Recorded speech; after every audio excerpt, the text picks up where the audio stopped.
ایک سبا ایک شخص گزرا ہے جس کی اولاد کو قوم سبا کہا جاتا ہے. یہ حضرت عیسیٰ علیہ الصلوۃ والسلام سے پہلے کی قوم تھی جو یمن میں رہا کرتے تھے, اور پھر اسلام سے پہلے نبی صلی اللہ علیہ وسلم اور عیسیٰ علیہ السلام کے درمیان میں ان کی تباہی ہوئی ہے. قوم تو عیسیٰ علیہ السلام سے پہلے سے آباد تھی یمن میں, لیکن جو ڈیم کے ذریعے یہ تباہ ہوئے یہ اسلام سے پہلے تباہ ہوئے, یعنی عیسیٰ علیہ الصلوۃ والسلام کے بعد, جو ہمیں تاریخی روایات سے ملتا ہے. تو یہ وہ قوم تھی جن کو اللہ نے بڑی برکتیں دی تھی. یمن آج بھی بڑا ایک زرخیز کنٹری ہے, زرخیز ملک ہے. تو انہوں نے کیا کیا, ان کے ہاں بادشاہ توحید پرست بھی آتے تھے, مشرک بادشاہ بھی آتے تھے, تو یہ بڑے ترقی کے کاموں میں لگے رہتے تھے. تو ان کے ایک بادشاہ نے بہت بڑا ڈیم بنایا, بہت بڑا ڈیم, یعنی چاروں طرف پہاڑوں کو نا اس کور کر کے. تو اس ڈیم کا فائدہ یہ ہوا کہ اس سے بہت زیادہ نہریں نکالی اس. تو یہ لمبے لمبے سفر کرتے تھے, مدینہ کی سے ہوتے ہوئے شام کی طرف جاتے, صنعاء کی طرف جاتے, اور تجارتی سفر بھی ہوتے. تو اس نے بہت وہ نہروں کے لمبے راستے بنا کے نا یہ اس پورے راستے کو سرسبز و شاداب کر دیا. اس زمانے میں سفر کرنا بہت مشکل کام تھا, کیونکہ عرب کے لمبے لمبے صحرا تھے, ڈاکوؤں کا خطرہ ہوتا تھا, بھوک پیاس سے موت کا خطرہ ہوتا تھا بہت دفعہ. تو بادشاہ نے کیا کیا, اتنی نہریں نکال دی, ڈیولپمنٹ کا کام کیا کہ چاروں طرف باغات ہو گئے. یعنی جب یہ ٹریولنگ کرتے تو دونوں طرف باغات, ان باغات کی وجہ سے آبادی بھی ہو گئی, گاؤں آباد ہو گئے. تو اب یہ لمبے لمبے سفر کرتے تو ان سفروں میں ان کو فائدے بہت ہوتے. بعض زمینیں ایسی تھیں جو اور بھی زیادہ زرخیز تھیں, تو ان زمینوں کی طرف سفر کرنا ان کے لیے آسان تھا کہ وہاں کھیتی باڑی کر سکیں, تجارت کر سکیں, رہائش اختیار کر سکیں. پھر آگے تجارت کے لیے جاتے تو وہ بھی بہت آسان. عام لوگوں کے لیے تجارت بڑی مشکل تھی, ان کے لیے بہت آسان ہو گئی. انہوں نے کیا کیا کہ جب پیغمبر ان کے پاس آتے تھے, عیسیٰ علیہ السلام سے پہلے جو پیغمبر آتے رہے ہیں, ان کی باتوں کو ماننے سے انکار کرنا شروع کر دیا, اللہ کے احکامات کی ناشکریاں شروع کر دی. حضرت عیسیٰ کے بعد تو کوئی پیغمبر آئے نہیں, ظاہر ہے حضرت عیسیٰ علیہ السلام بنی اسرائیل کے آخری پیغمبر تھے. تو حضرت عیسیٰ علیہ السلام کے بعد پیغمبروں کے جو وارثین ہیں علماء, ان کی تعلیمات سے انکار کرنا شروع کر دیا, اور ایک خاص نوعیت کی ناشکری انہوں نے کی جس پر ان پر عذاب آیا. وہ خاص نوعیت کی ناشکری یہ تھی کہ ان کے جو مالدار لوگ ہیں نا, انہوں نے کہا کہ بھئی ہم جب سفر کرتے ہیں اور غریب لوگ سفر کرتے ہیں تو وہ تو دونوں کے لیے سفر برابر ہو گیا ہے, جبکہ دنیا کی دیگر قومیں جب سفر کرتی ہیں تو غریب آدمی کے لیے مشکلات ہوتی ہے, مالدار آدمی تو اس کو تو شو مارنے کا موقع ملتا ہے, کیونکہ لمبے لمبے صحرا ہوتے ہیں. تو مالدار لوگ اپنے ساتھ بہت ساز و سامان لے کے چلتے ہیں, اور خادم ہوتے ہیں, گھوڑے ہوتے ہیں, اونٹ ہوتے ہیں, اور بہت ساری ان کا تو سفر میں ہی شو مارنے کا موقع ملتا تھا. تو ان کے مالداروں نے کیا کہنا شروع کر دیا کہ اللہ یہ تو ہمارے لیے بہت آسان سفر ہو گیا ہے, یعنی ہمیں نہ پہرے دار لے جانے پڑتے ہیں, باڈی گارڈ لے جانے پڑتے ہیں, کیونکہ ہر تھوڑی دیر کے بعد کوئی نہ کوئی اسٹیشن آتا ہے, کوئی سرائے آتا ہے جہاں اسٹے کی جگہ ہے, ہوٹل ہے, امن و امان ہے, کھانے پینے کے سب وسائل ہیں. تو ڈاکو تو عام طور پہ صحراؤں میں ہوتے ہیں نا, جہاں کوئی پکڑنے والا نہ ہو. تو ہر جگہ ایک محبتیں ہیں اور وسائل ہیں. تو یہ تو امیر غریب برابر ہو گئے اس میں. ہم تو چاہتے ہیں لمبے لمبے سفروں, لمبے لمبے صحراؤں, جہاں بھوک کا خطرہ ہو, جہاں ڈاکوؤں کا خطرہ ہو, تاکہ غریب اس میں مرے اور مالدار آدمی کو اپنی دولت کی نمائش کا موقع ملے, اور ہمیں یعنی جاہو جلال کے ساتھ جائیں, ہمارے ساتھ باڈی گارڈ ہوں. تو یہ ساری شو بازی کا موقع تو ہمیں جب ملے گا جب کچھ خطرات بھی تو ہو نا. تو ان کمبختوں نے دعا مانگنا شروع کر دی, ربنا باعد بین اسفارنا, اے اللہ ہمارے سفروں کو لمبا کر دے, یعنی مشقت والا بنا دے, اس اعتبار سے لمبا کر دے. دل میں نیت یہ تھی کہ ہمیں شو مارنے کا موقع ملے. جیسے بالکل ایسے ہی ہے جیسے بعض لوگ چاہتے ہیں کہ ان پہ قاتلانہ حملہ ہو تاکہ وہ گارڈ رکھے اور پھر گارڈوں کے جھرمٹ میں گھوما کریں تاکہ تھوڑے بھرم ہو ان کے. تو بالکل یہی والی سوچ تھی ان کی, یعنی آم کھانے سے مطلب نہیں تھا, پیڑ گرنے سے مطلب تھا.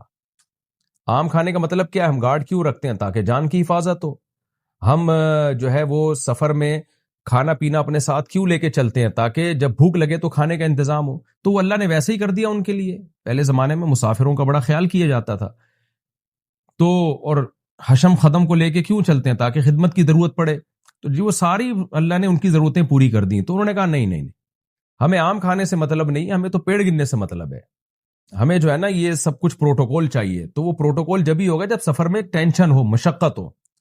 گرمی ہوگی تو آپ گھر میں اے سی لگا کے غریب کے سامنے شو ماریں گے نا. اگر آپ کے ملک کا ٹیمپریچر نارمل رہتا ہے تو پھر امیر اور غریب, نہ غریب کے گھر میں ایئر کنڈیشن ہوگا نہ امیر کے گھر میں, تو امیر کو شو مارنے کا موقع کیسے ملے گا.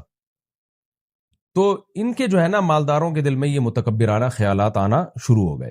تو انہوں نے یہ دعائیں مانگی. تو اسی کا تذکرہ قرآن میں ہے کہ اللہ تعالیٰ فرماتے ہیں لقد کان لسبأ فی مسکنہم آیا, قوم سبا کے لیے اس کے مسکن میں ایک بڑی نشانی تھی. وہ نشانیاں کیا تھی, جنتانی, دو باغات, یعنی دو باغات سے مراد دو رویا باغات, یعنی ادھر والے بھی جو لمبے سفر میں دونوں طرف باغات ہوا کرتے تھے. اور بعض روایات میں آتا ہے اتنے گھنے باغات تھے نا کہ اگر کوئی شخص ٹوکرا لے کے باغات میں چلتا تو ہواؤں سے جو پھل گرتے ہیں نا انہی سے ٹوکرے بھر جایا کرتے تھے. جنتان یمینی و شمال کلوا من رزق ربکم، اور اللہ نے بھی کہا تھا بھائی میری نعمتوں سے لطف اندوز ہو، کوئی پابندی نہیں ہے، حلال روزی ہے. کلوا من رزق ربکم، اپنے رب کی روزی کو خوب کھاؤ. واشکروا لہ، لیکن اس کا شکر ادا کرو، اس کے فرائض واجبات کو پورا کرو، عقیدہ توحید پر قائم رہو. بلدۃ طیبۃ، دیکھو یہ کیسا پاکیزہ شہر ہے. ورب غفور، اور تمہارا رب بھی مغفرت کرنے والا. یعنی اگر کبھی کبھی کوتاہی ہو بھی جائے تو توبہ کا دروازہ بھی کھلا ہوا ہے. تو ایسا رب اور ایسا شہر، تو تمہیں اور کیا چاہیے. فاعرضوا، اللہ کہتے ہیں نا اعراض کیا انہوں نے. اس اعراض کی آگے مثال آ رہی ہے کہ شو بازیوں پہ آ گئے وہ.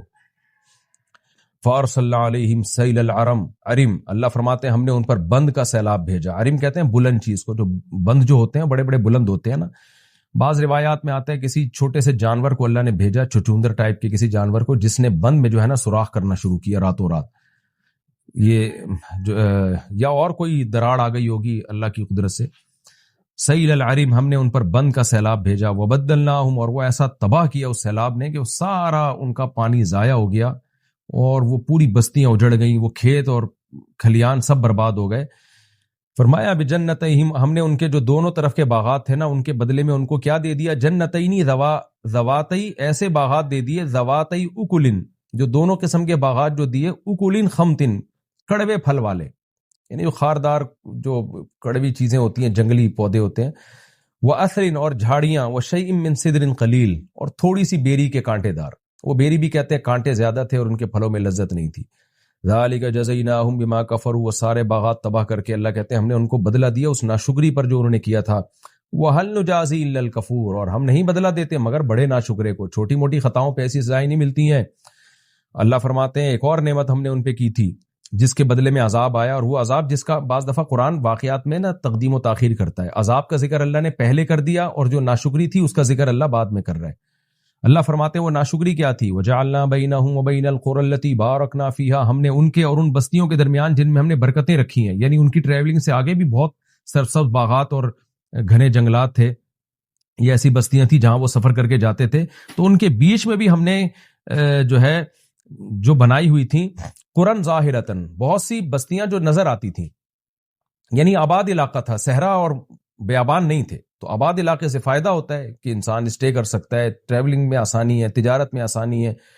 قرن ظاہرتن وقدرنا فیہا السیر، اور ان بستیوں میں ہم نے ان کے لیے راستے بھی ناپے ہوئے تھے، اندازے کیے ہوئے تھے ان کے، کہ یعنی جگہ جگہ پر ان کے لیے اسٹے کی جگہیں تھی جہاں وہ اپنے آپ کو محفوظ رکھ سکتے تھے، موسم کے تغیرات سے بچا سکتے. یعنی بہت آسان سفر کر دیا تھا. بالکل ایسے ہی ہے جیسے جب کوئی گورنمنٹ کوئی پروجیکٹ بناتی ہے نا تو لمبے لمبے روڈ بناتی ہے تو اس میں راستوں میں اندازے لگاتی ہے کہ اتنے کلومیٹر کے بعد واش روم ہونا چاہیے اور ہوٹل ہونا چاہیے اور ہیلپ لائن ہونی چاہیے. تو یہ ساری چیزوں کا اللہ کہتے ہیں ہم نے ان کے لیے انتظام کیا تھا. یعنی قدرتی طور پر ان کے سفر کو ایسا بنایا تھا. سیرو فیہا لیالیہ، اور پھر ہم نے ان سے کہا تھا سفر کرو ان راستوں میں راتوں میں بھی اور ایامن دن میں بھی، آمینین امن کے ساتھ. لیکن کیا ہوا، ان کو شو بازیوں کا موقع نہیں ملا. تو قوم کیا کہنے لگی، فقالوا ربنا، اے ہمارے رب، یعنی مالدار لوگ یہ کہنے لگے، باعد بین اسفارنا. قوم کے کچھ لوگ کرتے ہیں لیکن اللہ نسبت قوم کی طرف کرتے ہیں، یہ قرآن کا ایک انداز ہے. اے ہمارے رب ہمارے سفروں کو خوب لمبا کر دیجئے. تو اللہ کو پھر اس پہ غصہ آیا. تم شو مارنا چاہتے ہو، تم اللہ کی نعمت سے فائدہ اٹھاؤ. یہ ایسے ہی ہے جیسے ایک آدمی کہ اللہ بدامنی پیدا کر دے تاکہ میں گارڈ رکھوں اور تھوڑا، اور دل میں نیت یہ ہو کہ تھوڑا بھرم بازیوں کا ہمیں موقع ملے، اس کا اپنا ایک مزہ ہے. تو اللہ کو یہ شو بازیاں پسند نہیں ہے.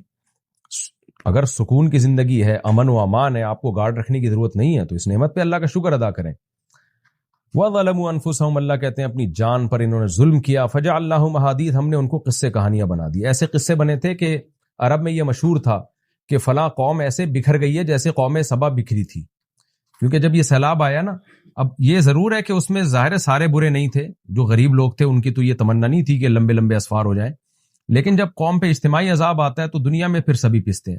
تو بہت سے ہلاک ہو گئے، بہت سے تتر بتر ہو گئے، وہ جگہ رہنے کے قابل نہیں رہی. کچھ مدینہ چلے گئے. بنو قریظہ اور اوس اور خزرج جو یہودیوں کے قبیلے تھے، کہا جاتا ہے کہ ان کے تانے بانے بھی اسی قوم سبا سے ملتے تھے. یعنی یہ بھی وہیں سے آ کے تتر بتر ہو کے وہاں آباد ہوئے تھے. اور بھی دائیں بائیں بہت ساری قومیں، کچھ شام میں چلی گئیں. تو عرب میں یہ مثال دی جاتی تھی کہ فلاں قوم ایسے تتر بتر ہوئی ہے جیسے قوم سبا ہو گئی.